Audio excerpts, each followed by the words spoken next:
1965 में पाकिस्तान की कच्छ सीमा पर डेजर्ट हॉक नाम का ऑपरेशन हुआ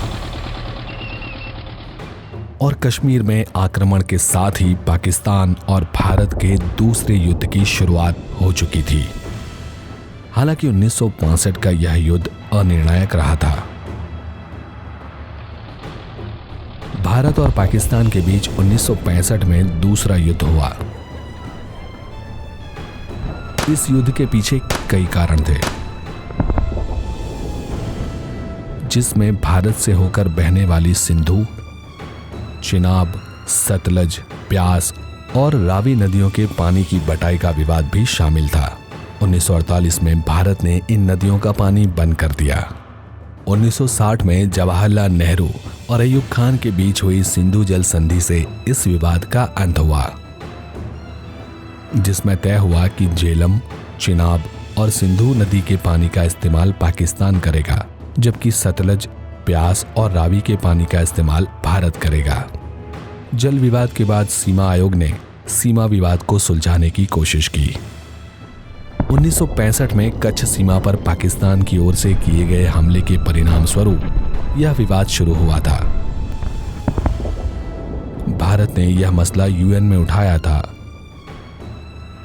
इसको भारत की कमजोरी समझकर पाकिस्तान ने कश्मीर में उपद्रव करने की कोशिश की थी। 5 अगस्त 1965 को पाकिस्तान ने अंकुश रेखा पर सेना की तैनाती कर दी थी।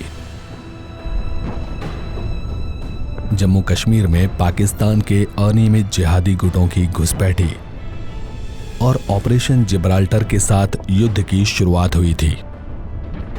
1965 के युद्ध में भारत की सेना लाहौर की सीमा तक पहुंच चुकी थी। संयुक्त राष्ट्र की पहल पर युद्ध विराम हुआ। ताशकंद में भारत के तत्कालीन प्रधानमंत्री लाल बहादुर शास्त्री और पाकिस्तान के तत्कालीन राष्ट्र प्रमुख अयूब खान ने 10 जनवरी 1966 के दिन सोवियत संघ की मध्यस्थी में विवादों का द्विपक्षीय बातचीत से समाधान और शांति बनाए रखने के मामले के करार पर हस्ताक्षर किए थे। ताशकंद में लाल बहादुर शास्त्री का रहस्यमय संजोगों में निधन हो गया।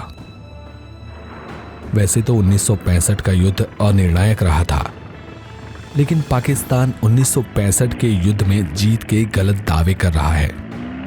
इस युद्ध के बाद भी पाकिस्तान का दोगलापन बंद नहीं हुआ। ताशकंद करार से बहुत जल्द ही मोहभंग हो गया था। 1965 के युद्ध से पहले पाकिस्तान ने अवैध संधि कर चीन को कश्मीर का कुछ हिस्सा दे दिया, तो पीओके यानी पाकिस्तान अधिकृत कश्मीर की तहत गिलगिट में सड़क का उपयोग करने की अनुमति चीन को दी गई। उस समय के पूर्व पाकिस्तान में गंगा के पानी का उपयोग और फरक्का बांध के निर्माण को लेकर भी विवाद खड़ा हुआ था, जिस वजह से 1971 में भारत और पाकिस्तान के पारस्परिक संबंध निम्न स्तर पर पहुंच गए थे। वहीं दूसरी ओर पाकिस्तान की ओर से बंगाली अस्मिता को दबाने की हरकत को लेकर पाकिस्तान में अराजकता के बीच गृह युद्ध की स्थिति पैदा हो गई थी, जिस वजह से 1971 में पाकिस्तान के साथ एक निर्णायक युद्ध की पृष्ठभूमि तैयार हो चुकी थी।